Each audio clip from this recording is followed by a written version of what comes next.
Irmãos queridos, nós estamos hoje no terceiro dia da nossa série de mensagens intitulada Criptonita. Essa série tem sido muito abençoada, o Senhor já está fazendo uma grande obra na nossa igreja. Ela é inspirada nesse livro do John Bevere, Criptonita, e eu recomendo os irmãos que os irmãos comprem esse livro. Talvez não tenha nenhuma loja vendendo aqui na cidade, nós vamos encomendar alguns exemplares, mas você também pode estar comprando pela internet. Procure na internet, é um best-seller, é uma obra que está abençoando muito a igreja, não só no Brasil, mas no mundo inteiro, porque esse livro, ele denuncia uma heresia que está sendo muito difundida nos nossos dias, uma heresia que para servir a Jesus nós não precisamos santificar mais as nossas vidas, que o evangelho de Jesus é um evangelho light, um evangelho sem glúten, sem lactose, sem açúcar, um evangelho sem nada. A pessoa não precisa fazer nada, só vir para a igreja, louvar, adorar a Deus, e a sua vida continua tudo igual, não tem mudança, não tem coisa nenhuma. Mas essa é uma grande mentira, uma grande heresia, e o pior, irmãos, muitas pessoas estão abraçando isso no nosso século. Isso faz parte também de um dos sinais da volta de Jesus. A Bíblia diz que nos últimos dias o amor esfriaria, e uma das características do amor é que nós guardamos os mandamentos. Isso está no Evangelho de João. Jesus disse: aquele que me ama guardará os meus mandamentos. O Pai o amará, por causa dessa decisão dele, dessa escolha dele, de guardar os meus mandamentos. O Pai o amará, viremos para ele e nos manifestaremos a ele. Por que nós não estamos vendo, irmãos, as manifestações que a igreja primitiva via? Por que a igreja dos nossos dias não está vendo os milagres, as maravilhas? Porque o amor está esfriando. E como que nós demonstramos que amamos a Deus? Respeitando, temendo, honrando e obedecendo a sua palavra, nos santificando as nossas vidas. E a palavra do Senhor continua lá em João: aquele que me ama guardará os mandamentos, o Pai o amará e nós viremos para ele e nele faremos morada, que é o novo nascimento espiritual, a regeneração, a nossa transformação, aquilo que o Espírito Santo opera em nós quando nós decidimos obedecer a Jesus, quando nós decidimos seguir a Jesus como caminho para as nossas vidas. E hoje nós vamos falar, nessa terceira noite, nesse terceiro domingo da nossa série Criptonita, nós vamos estar falando sobre os efeitos da criptonita. Vamos falar, meus irmãos, criptonita, como destruir o que rouba a sua força. Você sabe como destruir a criptonita? Nós estamos fazendo aqui uma parábola, né? Comparando com a criptonita que tirava as forças lá do Superman. O que rouba as nossas forças, irmãos, e como nós podemos destruir isso? Nós vimos nos cultos passados que no Antigo Testamento, todas as vezes que Israel se afastava de Deus, a nação inteira ficava fraca. Essa nação que era capacitada por Deus para fazer proezas, com poucos homens eles derrotavam, destruíam exércitos enormes, e faziam coisas admiráveis. Deus abriu o mar vermelho para eles passarem a pés secos. Deus fez grandes maravilhas, mas quando eles se afastavam de Deus, esse povo era derrotado, esse povo era levado cativo, esse povo sofria muitas derrotas. Porém, meus irmãos, quando eles se arrependiam e se voltavam, se tornavam para o Senhor, eles voltavam a fazer proezas. Por isso, a palavra conversão não é mudar de religião.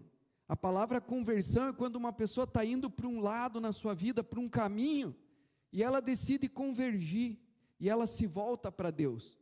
Existem outros sinônimos na palavra do Senhor para conversão. Deus fala muito sobre isso. Aliás, a tônica de toda a Bíblia, não só do Novo Testamento, mas de toda a Bíblia, é trazer o homem ao arrependimento. Deus está chamando, irmãos, desde o Antigo Testamento, homens e mulheres, para que se arrependam dos seus pecados, que nos afastam de Deus, porque são os nossos pecados que fazem separação entre nós e o nosso Deus, e nos arrependendo dos nossos pecados, nós possamos nos tornar para Deus. Deus nos chama dessa maneira: tornai-vos para mim, se voltem para mim, virem as costas para o pecado, se voltem para mim, e eu os abençoarei. Deus tem falado muito forte aos nossos corações, irmãos: santificai-vos, porque amanhã farei maravilhas no meio de vós. Amém, irmãos? E se nós analisarmos a causa do pecado de Israel, fica muito fácil concluir que sempre o pecado de Israel estava conectado com a idolatria. Porque qual é a característica do pecado de idolatria? As pessoas às vezes pensam, a idolatria é fazer uma estátua de pau, de madeira, de gesso, levantar um poste ídolo dentro de uma igreja, dentro de um templo, uma estátua. Mas, irmãos, toda a relação com ídolos, ela tem a ver com um relacionamento utilitarista.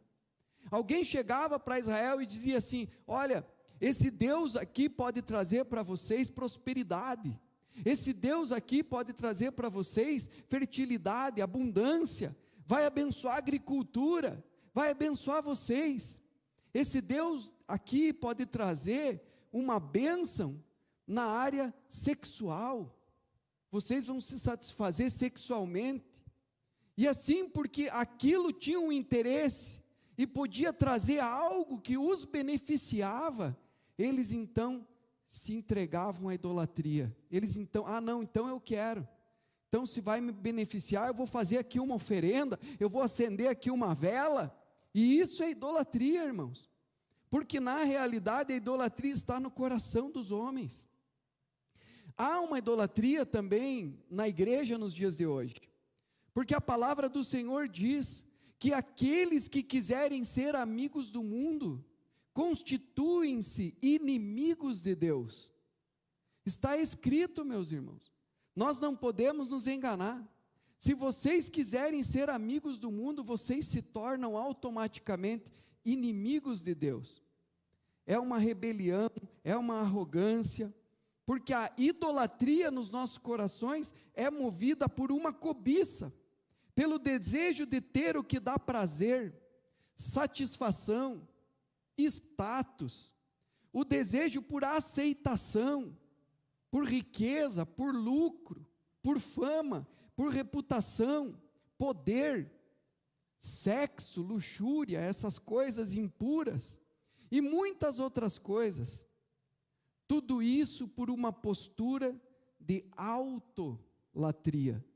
Na verdade, a idolatria é a adoração de si mesmo, porque o Deus não é o meu Senhor, eu sou o meu Senhor, e o Deus me serve, o Deus me dá aquilo que eu quero, então eu vou servir, eu vou buscar. E assim, muitas vezes o povo de Deus tem idolatrado ao Senhor, irmãos, quando não abre mão de alguma coisa. Deus fala claramente na palavra dele: olha, isso aqui é errado, isso aqui é pecado, se afaste disso, abandone essa atitude, se conserte nessa área.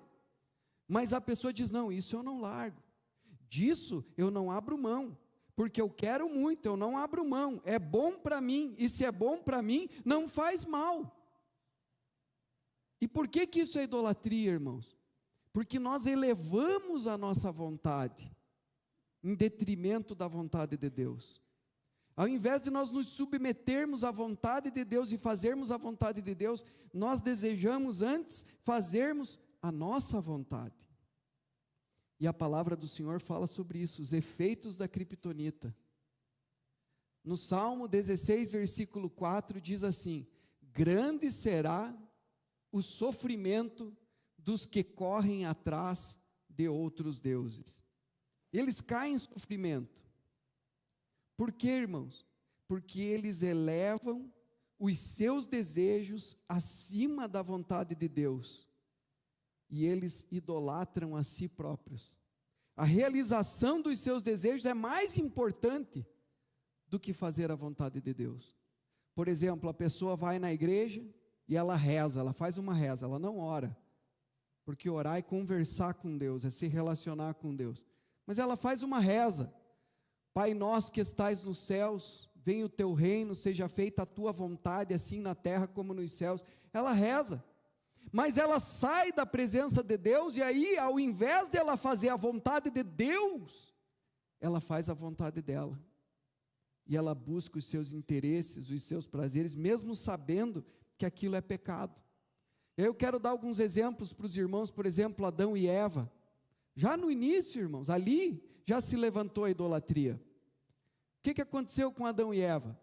De repente eles viram que aquele fruto era bonito, era cheiroso, era aprazível aos olhos, parecia ser saboroso, e aí vem Satanás, vem o diabo, na forma de uma serpente, e diz para eles assim: olha, além disso, se vocês comerem isso, vocês vão ter o poder de Deus. Opa, então eu quero. Quer dizer que se eu me entregar a isso, se eu comer disso, se eu participar disso, ainda vou ter o poder de Deus? E vendo que aquele fruto parecia ser cheiroso, viçoso aos olhos, aprazível, parecia ser saboroso, e ainda dava o poder de Deus, não, então é comigo, pode me dar aqui que eu quero isso aí. Deus tinha falado claramente, irmãos, que não era para comer, porque se eles comessem, eles morreriam. O salário do pecado é a morte. E Deus falou claramente. Então, o que é idolatria, irmãos? Idolatria é a rebelião intencional, consciente, à vontade revelada de Deus na palavra, ou através de oração, porque Deus fala com cada um de nós. Deus fala conosco através da consciência.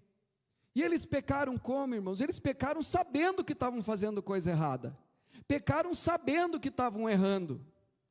Aí a gente vê também na palavra do Senhor o pecado de Acã, que nós já falamos aqui, né, irmãos?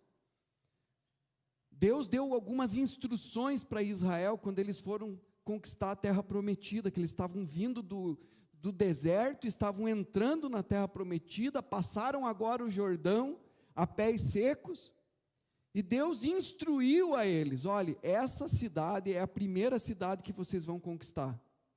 É um princípio espiritual, o princípio da primícia. Dessa cidade vocês não vão pegar nada, porque naquela época, irmãos, como incentivo aos guerreiros, ao exército, eles repartiam os despojos. Eles entravam numa cidade, guerreavam, e daí ficavam os despojos de guerra, que eram as riquezas que aquele povo tinha. E esses despojos de guerra eram divididos entre os soldados. Isso era um incentivo para eles arriscarem a vida, para eles irem para cima com tudo, porque eles poderiam ficar ricos, eles poderiam ficar bem. Mas Deus disse: essa é a primícia, essa é a primeira cidade. Toda prata, todo ouro, todo ferro, todo bronze, vocês vão trazer para a obra do Senhor. Não é para vocês pegarem nada. Deus falou claramente, irmãos. E daí Acã foi lá, encontrou uma capa babilônica, pegou aquela capa babilônica. Foi sem querer. Que sem querer nada. Foi consciente, Deus tinha falado, Deus tinha dado uma instrução, mas ele reteve aquilo. Levou para dentro da tenda dele, escondeu lá. E o que aconteceu? Por causa disso, eles tiveram uma derrota muito grande. Depois eles foram guerrear contra Ai, tiveram uma derrota muito grande, perderam a força espiritual. É uma criptonita espiritual. O que aconteceu com o rei Saul, por exemplo, irmãos? O rei Saul, Deus prometeu para ele. Deus deu, através do profeta Samuel, uma palavra profética, que ele reinaria, e que os seus filhos reinariam, e que se ele obedecesse ao Senhor, não lhes faltaria descendente ao trono. Era para ele essa palavra, mas ele desobedeceu a Deus. Deus disse para ele: esse povo aí que vocês...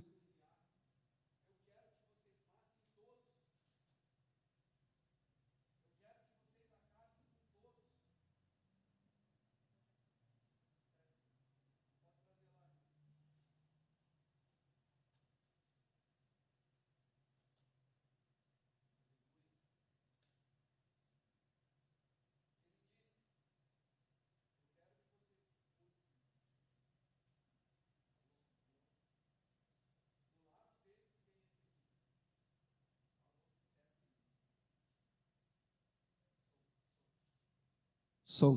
Aí. Ele disse assim: matem todos, porque esse povo que está aí é um povo idólatra. E se esse povo entrar no meio de vocês, ele vai influenciar vocês com idolatria, vai contaminar vocês com idolatria. E o que ele fez? Ele obedeceu parcialmente. Ele matou todos, encerrou com tudo, só que ele não matou uma pessoa, irmãos. Muitas vezes na nossa vida, irmãos, você tem que matar tudo. Não pode ficar com reservas. Às vezes é um amigo que você tem que fez um monte de coisa errada com você. E aí você quer continuar se relacionando com ele, sendo que ele não quer saber de Deus. Ele não quer saber nada com Deus. Ou é um namorado, uma namorada, que levou você a pecar, que te afastou de Deus, que fez você fazer aquilo que não agradava a Deus, e de repente, vez por outra, você se encontra com ele para bater um papo, irmãos. Não tem nem conversa com esse tipo de gente. A gente tem que matar tudo, todo pecado, toda contaminação, tudo aquilo que não é de Deus nas nossas vidas, nós temos que matar. E aí, Saul disse assim: não, eu vou acabar com tudo, mas esse aqui eu vou deixar vivo. Obediência parcial. E eu digo para os irmãos, obediência parcial é desobediência. Por causa disso, irmãos, ele perdeu o reino. Por causa disso, Deus o rejeitou. E às vezes a gente diz: mas não tinha uma palavra, pastor, não tinha uma profecia? Tinha. Era a vontade de Deus, porque Deus não é mentiroso, irmãos. Então Deus também conta com as nossas atitudes, as nossas escolhas. Nós temos que compreender isso, que nós somos cooperadores com Deus na manufatura do amanhã. Deus revela a sua vontade para nós, a sua palavra, o seu querer, mas nós temos que abraçar a vontade de Deus e dizer: Senhor, não quero fazer a minha vontade, a autoidolatria, mas eu quero fazer a tua vontade, Pai. A tua vontade é mais importante do que a minha. E aí o que aconteceu, irmãos, lá na igreja de Corinto?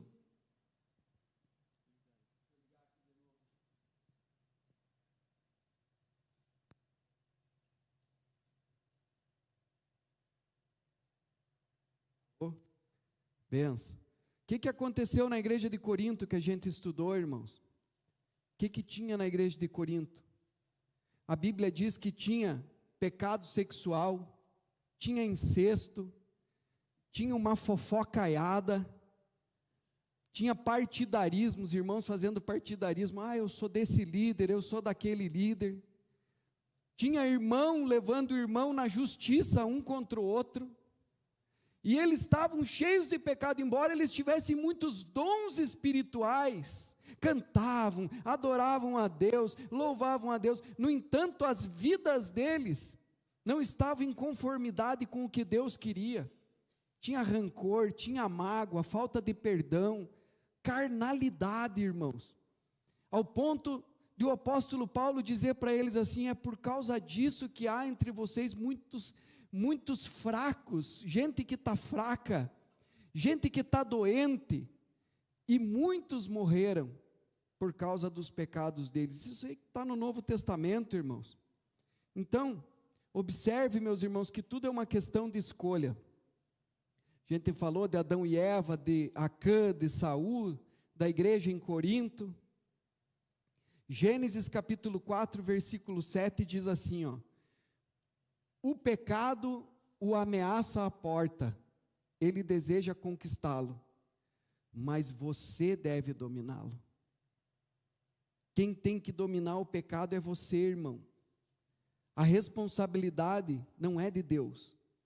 A responsabilidade pelas suas escolhas é sua. O pecado jaz à porta. Ele quer te dominar. O pecado quer seduzir você. O pecado nos deseja, o pecado quer nos escravizar. Mas cabe a você dominar. Cabe a você escolher e dominar. E como que nós dominamos o pecado, irmãos? Através da obediência à vontade de Deus. Através da obediência à palavra de Deus e aos seus caminhos. A obediência genuína de coração fecha a porta do desejo pelo pecado. Porque o que eu mais quero no meu coração é agradar a Deus.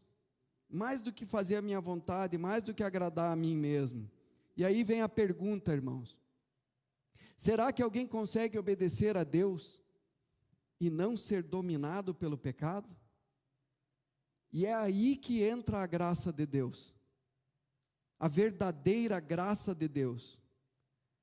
Porque a graça de Deus, ela não apenas nos salva, ela não apenas nos perdoa dos pecados que nós cometemos até agora, até hoje, mas ela é uma capacitação da parte de Deus para que nós possamos viver uma vida de vitória sobre o pecado. Ela nos capacita para nós vencermos ao pecado.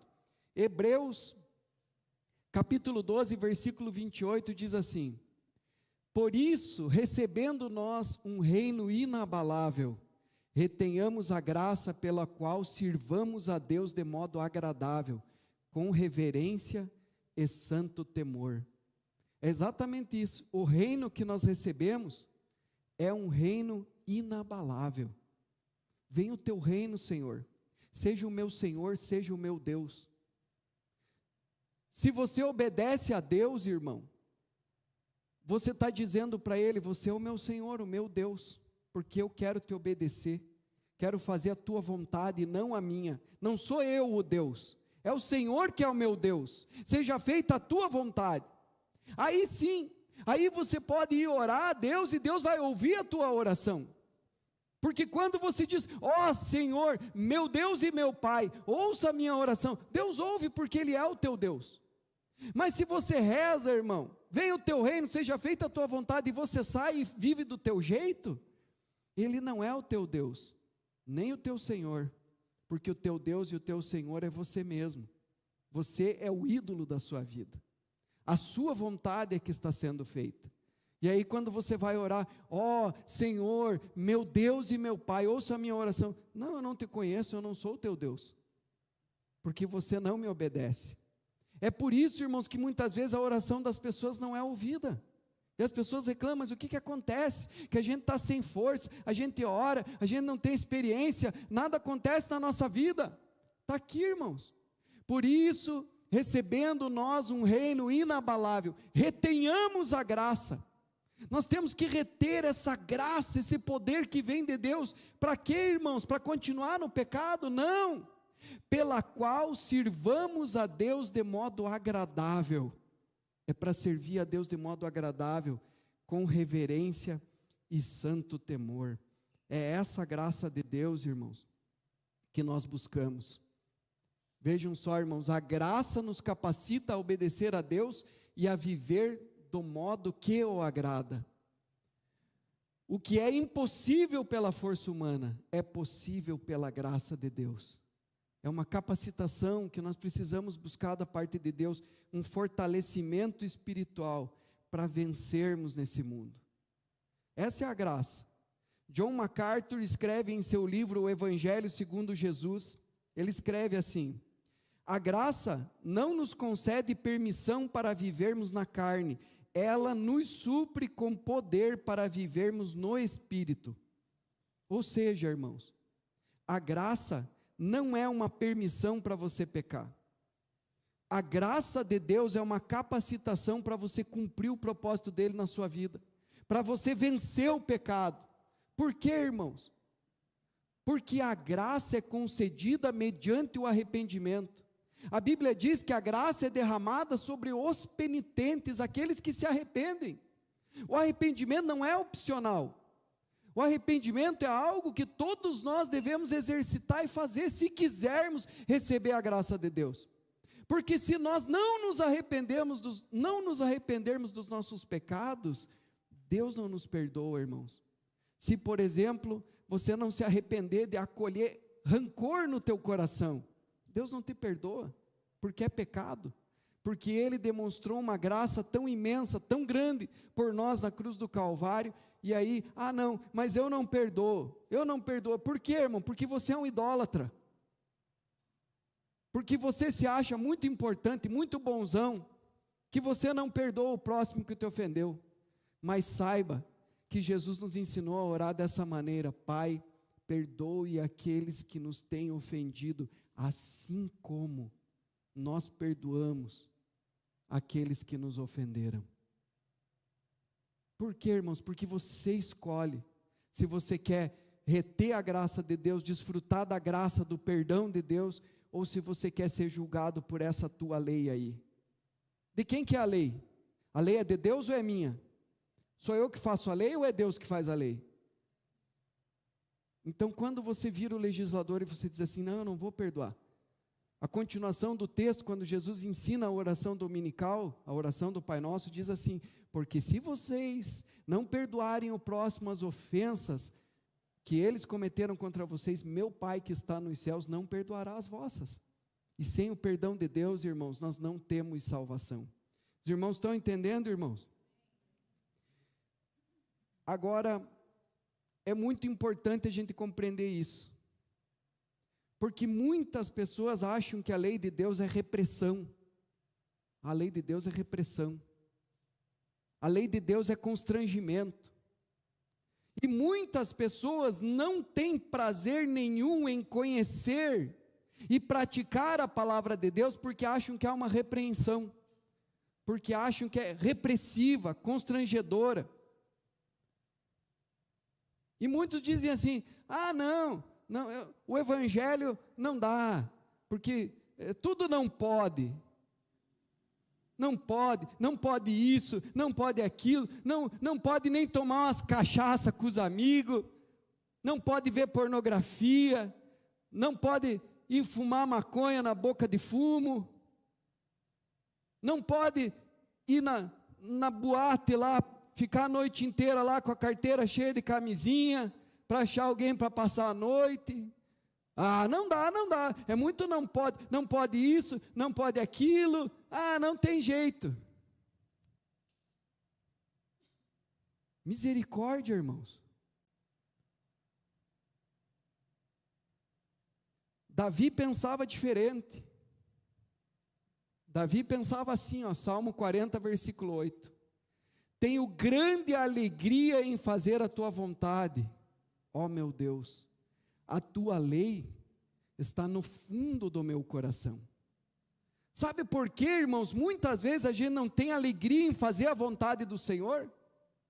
A gente se levanta com a nossa vontade acima da do Senhor, e a gente se agarra naquilo, porque tem que ser do meu jeito e não do jeito de Deus. Sabe por quê, irmãos? Porque a palavra dele não está no fundo do nosso coração. No fundo do nosso coração está a cobiça, as coisas desse mundo, as coisas da carne, as coisas que você quer, as coisas que você deseja, mesmo que seja em detrimento da vontade de Deus. E às vezes, irmãos, a gente vai até orar, pedir para Deus: Senhor meu Deus, me abençoe para eu fazer isso, sabendo que aquilo não é da vontade de Deus. Oh Deus, me abençoe para que eu consiga isso e aquilo.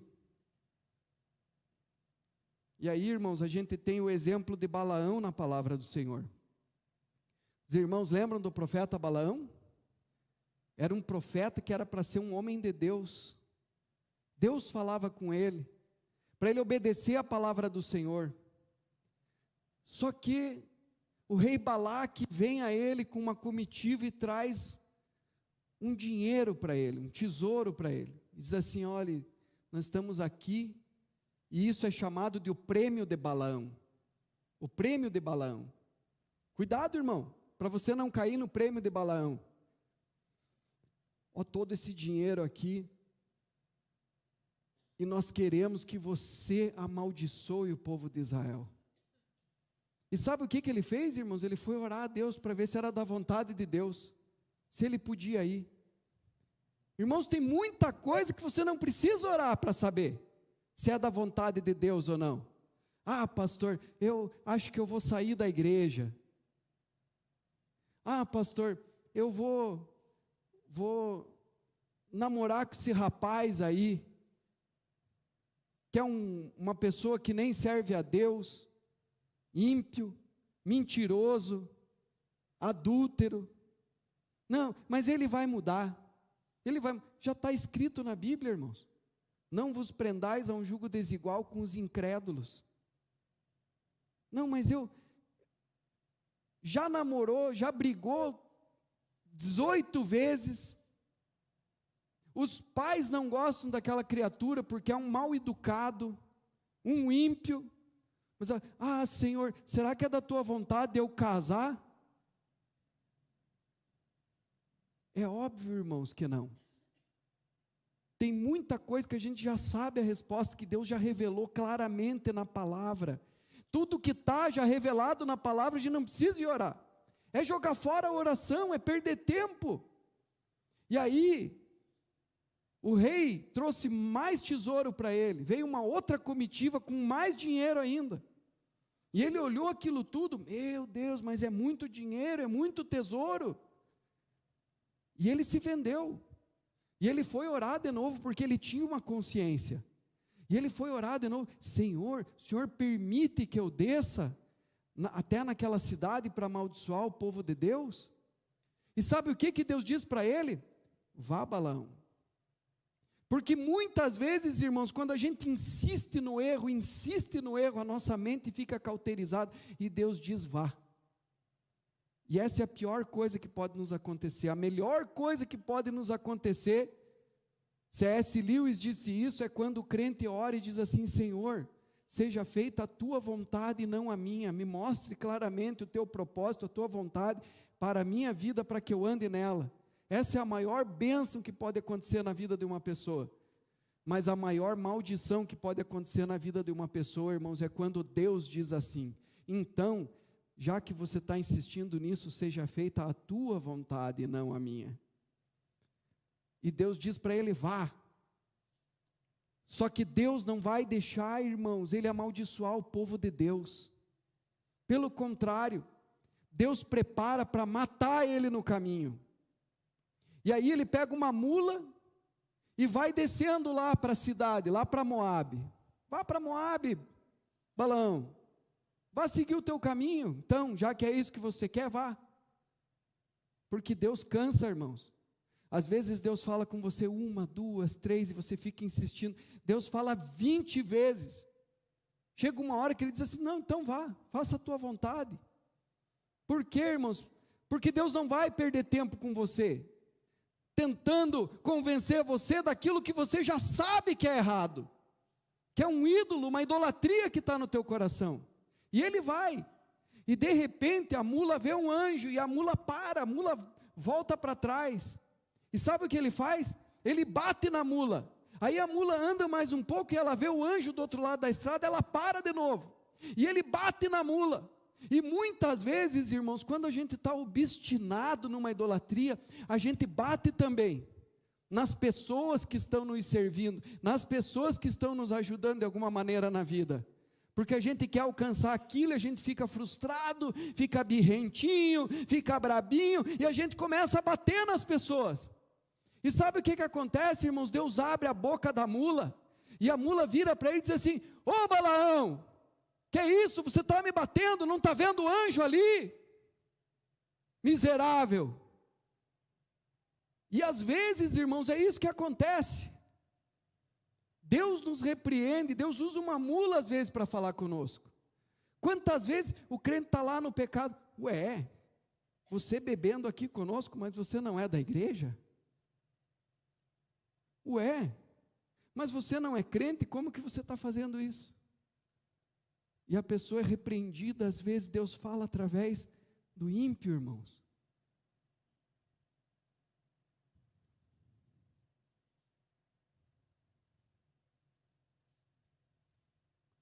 O coração da idolatria é colocar de lado o que Deus revela claramente, a fim de satisfazer os desejos e os anseios contrários ao caminho dele. Esse é o coração da idolatria. Ezequiel capítulo 14, versículo 2 e 3. Veio a mim a palavra do Senhor dizendo, filho do homem, estes homens levantaram seus ídolos dentro do seu coração. tropeço para a iniquidade que sempre tem eles diante de si. Iniquidade é o que não está em equidade, em conformidade, em comunhão com a palavra e com o caráter de Deus. É iniquidade, é pecado. Tropeço para a iniquidade que sempre tem eles diante de si. Acaso permitirei que eles me interroguem? Foi o que eu disse, irmãos.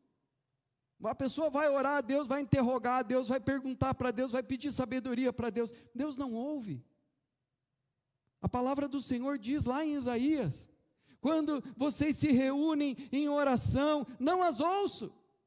Quando vocês adoram, me louvam, escondo de vós os meus ouvidos. Quando levantam as mãos, escondo de vós os meus olhos. Lavai-vos, purificai-vos, diz o Senhor. Tirai a maldade dos vossos atos de diante dos meus olhos. Parem de fazer o mal, aprendam a fazer o bem, diz o Senhor. Quem vos requereu de virem nos meus átrios, na minha presença, pedir e orar, sendo que as mãos de vocês estão sujas de pecado? Deus não ouve as nossas orações, irmãos. Mas a Bíblia diz que a oração do justo é poderosa em seus efeitos. Glória a Deus. Então, fica claro que a idolatria não é numa estátua de pau, de gesso, de ferro. A idolatria está dentro do nosso coração, irmãos. Não adianta às vezes você proclamar que é salvo, que está na igreja, que está louvando, que está buscando, se a gente está cheio de pecado, irmãos. É uma ilusão, é uma enganação. A palavra do Senhor diz isso. Se vocês ouvem, mas não praticam, vocês estão se enganando. E aí, irmãos, eu quero fazer essa pergunta: será que nós estamos negligenciando a importância da santidade, da pureza sexual, da submissão à vontade de Deus, à palavra de Deus? Será que nós estamos negligenciando a abstinência de pecados que nós devemos ter? Será que nós estamos avisando as pessoas que nós amamos para que fujam do pecado? Ah, pastor, nós não podemos falar na nossa igreja sobre homossexualidade, porque nós temos que amar as pessoas. É o contrário, irmãos. Nós amamos as pessoas quando com amor e carinho, fazendo com que primeiramente elas tenham certeza de que nós as amamos, nós as aceitamos, nós queremos o bem delas, e então, garantindo que elas saibam da nossa intenção, você falar que aquele caminho é um caminho de morte, é um caminho de pecado. Isso é amor. Ah, pastor, a gente não pode falar sobre sexo fora do casamento, porque vai ofender as pessoas. É o contrário, irmãos.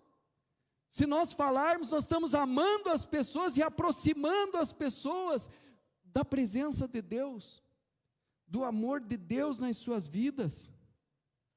Será, irmãos, que a gente não está criando um Jesus muito bonzinho, um Jesus legal, que não confronta os caminhos ímpios da nossa cultura?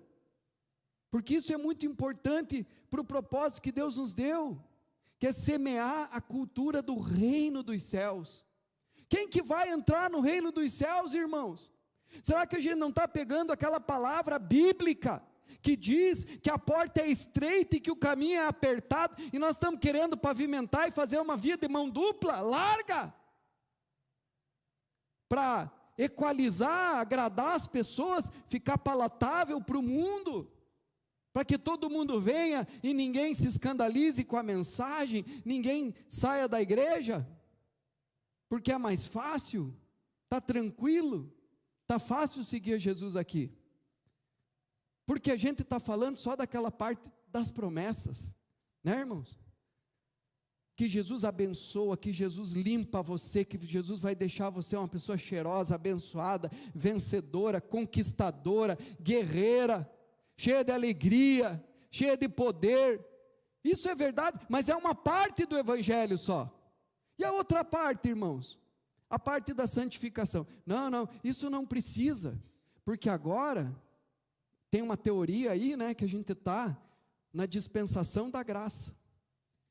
E o estudo teológico dispensacionalista, irmãos, é uma bênção, porque nos ajuda a compreender os tempos, nos ajuda a compreender as Escrituras. Mas as pessoas distorcem isso. Ah, não, agora a gente está vivendo na época da graça. Então, pastor, não precisa nem mais pedir perdão para Deus, porque Jesus já morreu por nós lá na cruz do Calvário, então não precisa fazer nada. Ah, é, irmão? Será que é isso mesmo? Será que Jesus pagou o preço lá da pena pelos nossos pecados? Porque foi Deus que fez isso. Foi Deus que colocou a lei, foi Deus que disse que não pode transgredir. Para nos perdoar, Ele teve que Ele mesmo enfrentar a penalidade no nosso lugar, para daí a gente olhar para aquilo, nossa, quanto que sofreu Jesus, para quê? Só para agora Deus mudar a lei. Não, agora ó, Jesus morreu na cruz lá, tudo uma palhaçada, vou rasgar a minha lei agora, e não tem mais ofensa, podem viver do jeito que quiser, ninguém mais morre, eu já matei meu filho, e vocês podem viver na bandalheira. Será que é isso, irmãos? Será que foi por isso que Jesus morreu naquela cruz, sofreu tanto?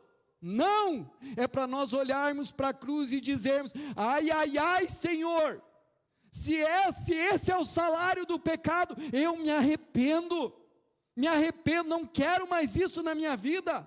Não é sexo, fornicação, não é bebedeira, não é esse tipo de coisa que vai mover a minha vida, mas é obedecer a tua palavra, que é tão séria. A luz que vem da cruz do Calvário, irmãos, nos mostra que Deus não coloca de lado a sua palavra, ela é séria, tanto que para nós sermos perdoados, Ele teve que enfrentar a penalidade que era nossa, porque Ele leva a sério a palavra dEle. Deus leva a sério a sua palavra, irmãos. E aí vem a necessidade de arrependimento.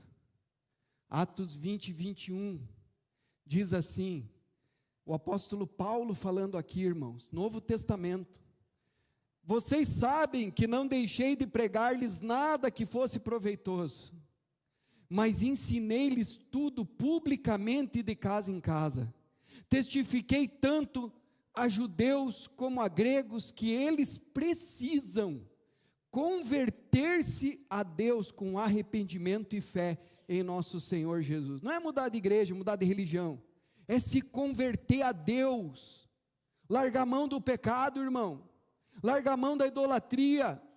E Ele falou para todo mundo, porque as pessoas precisam ouvir a mensagem, irmãos. Como que a gente pode aceitar? É normal um crente ficar vendo bandalheira, pornografia, não, e está tudo certo.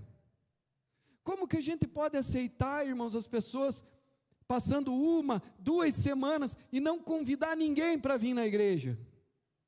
Mas convidar, não dizer, apareça lá, não, convidar, ficar em cima, dizer assim, não, vamos lá, eu vou te buscar na casa, vamos lá, você precisa conhecer Jesus, você precisa do Salvador, Deus transformou a minha vida, eu era assim, entreguei para Jesus, agora minha vida está desse jeito, testemunhar. Como que a gente pode conceber uma coisa dessas, irmãos? Não tem como, irmãos, porque as pessoas precisam ser alcançadas. Nós precisamos viver o verdadeiro evangelho, plantar a cultura do reino. Aí a gente vai ver o que João Batista pregou.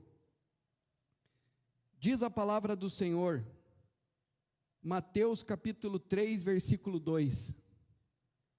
Diz assim, João Batista, arrependei-vos, pois o reino de Deus está próximo. João Batista, a voz do que clama no deserto. Por que Deus levanta, irmãos? Deus levantou no Antigo Testamento, Deus levantou no Novo Testamento, um homem no deserto, um profeta. Qual era a mensagem? Arrependei-vos. Por quê? Por que se arrepender? O reino de Deus está próximo. E eu digo para vocês agora, da nossa geração, está muito mais próximo ainda. E aí Jesus, qual é a mensagem de Jesus? Sabe que é essa mensagem aí? Lucas 5,32. Eu não vim chamar os justos, mas os pecadores ao arrependimento. Ele veio para isso, irmãos, para chamar os pecadores ao arrependimento. O que mais que ele disse, nosso Senhor? Lucas 13:3, se não se arrependerem, todos vocês perecerão nos seus pecados. Não há salvação sem arrependimento. Então João Batista disse isso, Jesus disse isso, o apóstolo Paulo disse isso, os apóstolos, os discípulos de Jesus disseram isso. No primeiro sermão da igreja, a primeira pregação da igreja primitiva, irmãos, no dia de Pentecostes, houve ali aquele rebuliço espiritual, línguas estranhas, poder de Deus, o pessoal se convertendo. O que faremos, varões galileus? Qual foi a mensagem, irmãos? Arrependei-vos, e cada um de vós seja batizado para a remissão dos vossos pecados. O que é batismo, irmão? É o culto fúnebre, é morrer para o pecado, morrer para o meu eu, morrer para o ídolo, para que agora renasça um homem regenerado, que vive para agradar a Deus, que vive para fazer a vontade de Deus. Sabe qual é a diferença, irmãos, entre um religioso e um discípulo de Jesus, um crente verdadeiro? É que o religioso, ele até serve a Deus, ele até pode ter compreendido, não tem nada a ver ficar acendendo vela aí na frente das estátuas, buscando o que eles podem me favorecer, dando oferenda, esse tipo de coisa. O Deus único e verdadeiro, ele pode até ter essa compreensão, mas no coração dele, quem está no trono é o eu. A idolatria continua. A vontade que vai ser feita não é de Deus, é a dele. E o discípulo, o verdadeiro crente, irmãos, ele colocou Jesus no coração. Ele não está mais sentado no trono, é Deus que está sentado no trono. Agora não é mais a minha vontade, Senhor, é a tua. Qual que é a tua vontade, Senhor? Minha vontade é essa, querido, querida. Então, amém, é isso que eu vou fazer. Os irmãos estão compreendendo, irmãos?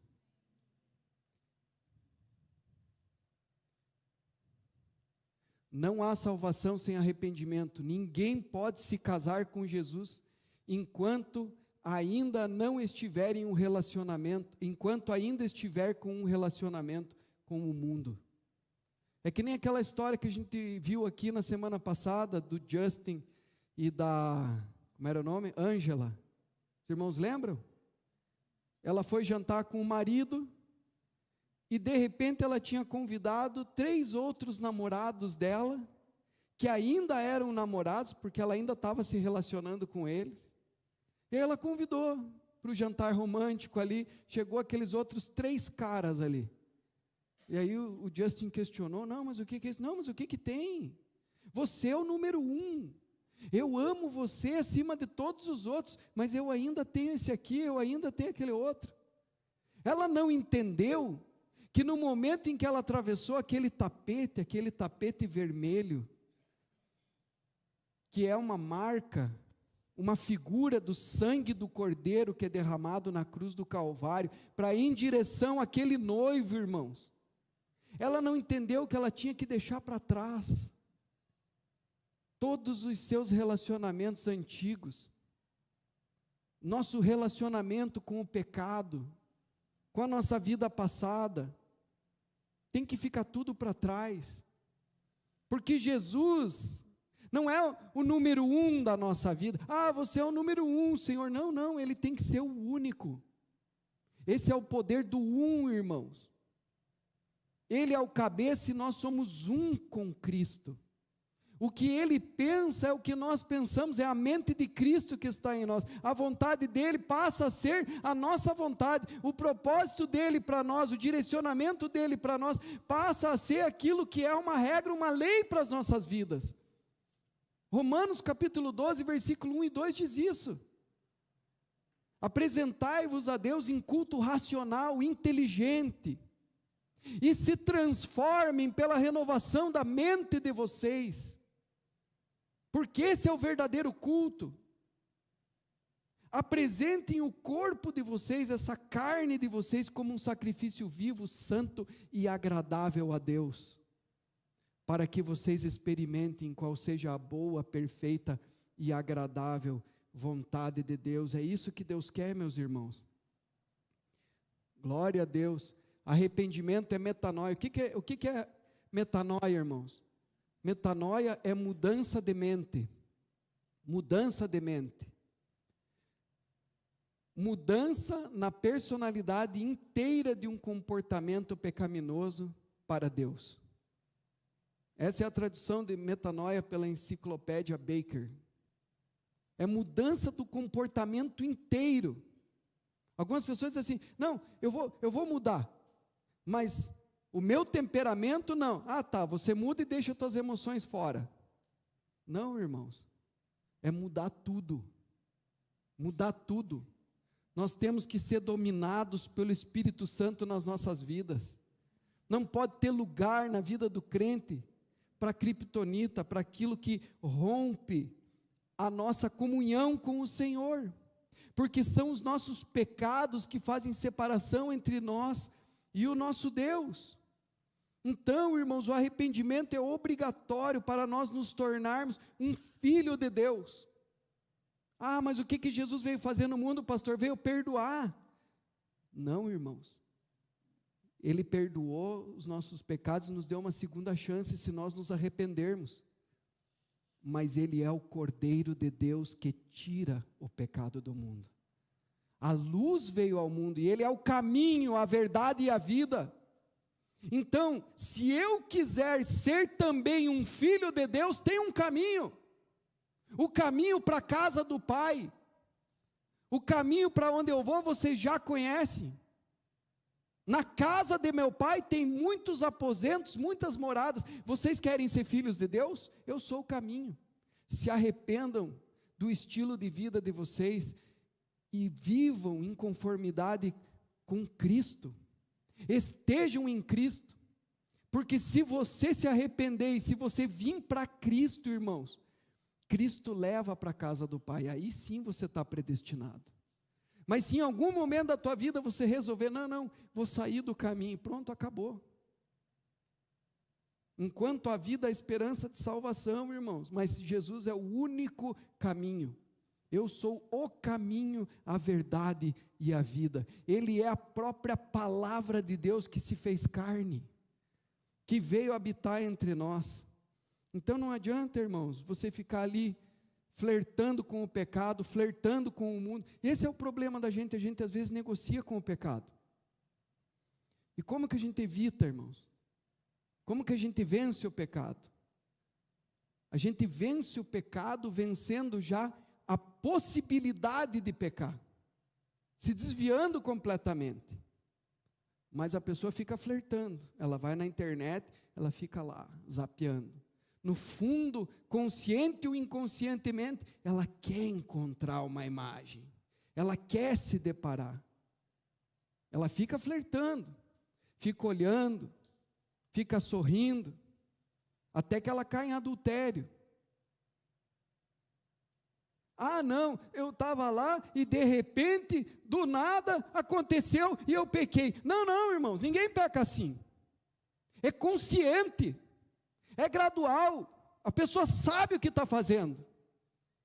Tal dia vamos nos encontrar ali que tem uma propina, tem um negócio, tem uma corrupção. E a pessoa vai. Não, vou lá dar uma olhada. Mas eu sou crente, de repente eu vou dizer, não quero isso aí na minha vida, Deus o livre. Misericórdia, irmãos. Já está caminhando na direção do pecado. Quando você vê que tem alguém te chamando a atenção, já vá para o outro lado. Passe de largo, não fique ali flertando, até chegar ao ponto de a pessoa dizer que, estou aqui para adulterar com você. Daí já é tarde, é mais difícil, tem que cortar reto, irmãos. Vai para o inferno, eu sou casado, o que está pensando? Pombagira, sai de reto, Satanás. É desse jeito, amém, irmãos? O que diz aqui, irmãos? Deixa eu voltar aqui. Verdade. Não existe fé verdadeira sem arrependimento, irmãos. Isso aí é balela. Diferença básica. Pessoa sem arrependimento, eu escolho o que é bom, certo e melhor para mim. É a rebelião. Não, eu quero servir a Deus, mas do meu jeito. Você já ouviu alguém falar assim? Não, eu sirvo a Deus do meu jeito. Eu sei o que é melhor para mim. Eu sou dono do meu nariz. Eu sou o Senhor da minha vida. Essa é a autoidolatria. Quando a nossa vontade está acima da vontade de Deus nas nossas vidas. Isso é idolatria. Crente, eu escolho o que Deus diz que é bom, certo e melhor para mim. Amém, meus irmãos? Vamos passando aqui. Criptonita, como destruir o que rouba a sua força. Aí a gente encontra, irmãos, a história do, como é que é o nome, aquele que traiu Jesus? Judas. Judas foi, vendeu Jesus por 30 moedas de prata, e às vezes, o que ele fez? Irmãos, muitas vezes a gente está vendendo Jesus por um copo de cerveja, está vendendo Jesus por um rabo de saia. E aí, ao invés de ele se arrepender, ele não se arrependeu, ele ficou com remorso, porque ele pegou aquelas moedas e viu que aquilo lá não preencheu a vida dele. Ele viu que deu ruim, não me satisfez, foi lá, jogou aquilo lá e foi lá e se enforcou. Muitas vezes acontece isso. Nada nesse mundo me satisfaz, vou tirar minha vida. A mesma coisa, irmãos, e aí a gente vê uma diferença muito grande entre o rei Saul e o rei Davi. O rei Saul, ele pecou contra Deus e o profeta veio e repreendeu Saul. E aí Saul quis dizer, não, ele quis se justificar, não, mas eu fiz isso por causa daquilo.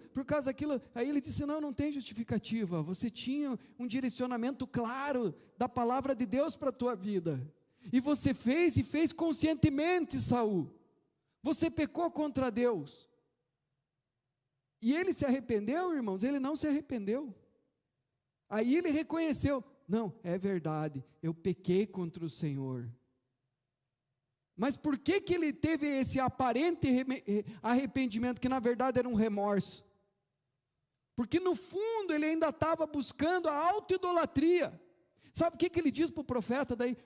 Realmente eu pequei, mas vá lá diante do povo e me exalte diante dos meus liderados, me exalte diante do povo, porque eu sou rei, né? Sabe como é que é, não posso perder a minha reputação.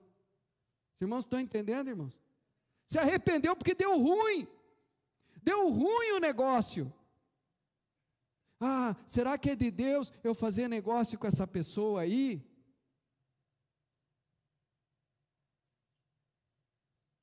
Tem muita coisa que não precisa orar, irmãos. E aí a pessoa se arrepende porque dá ruim, por causa do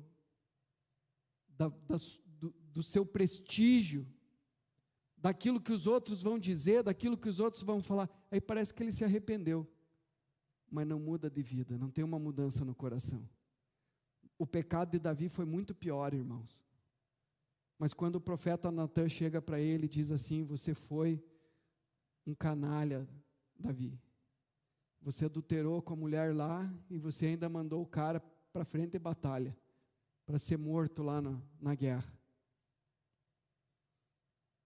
Ele não quer saber do povo, irmãos.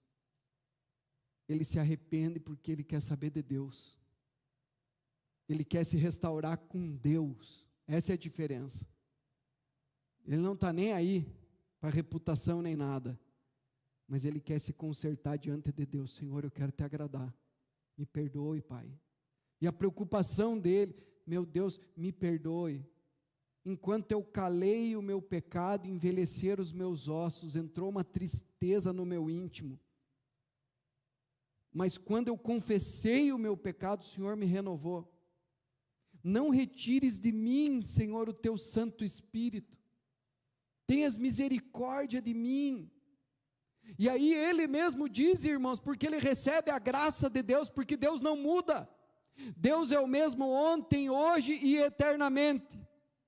O Deus do Antigo Testamento é o mesmo Deus do Novo Testamento, e a graça que a gente vê hoje, a gente vê no Antigo Testamento, a mesma graça. Porque ninguém nunca foi salvo pela lei, nós somos salvos até hoje pela graça de Deus, e no Antigo Testamento já era assim. Aí Davi vai com o coração quebrantado e contrito, e é ele que diz: mas há um coração quebrantado e contrito, que se arrepende, que se penitencia, que verdadeiramente abandona o pecado, o Senhor não desprezará.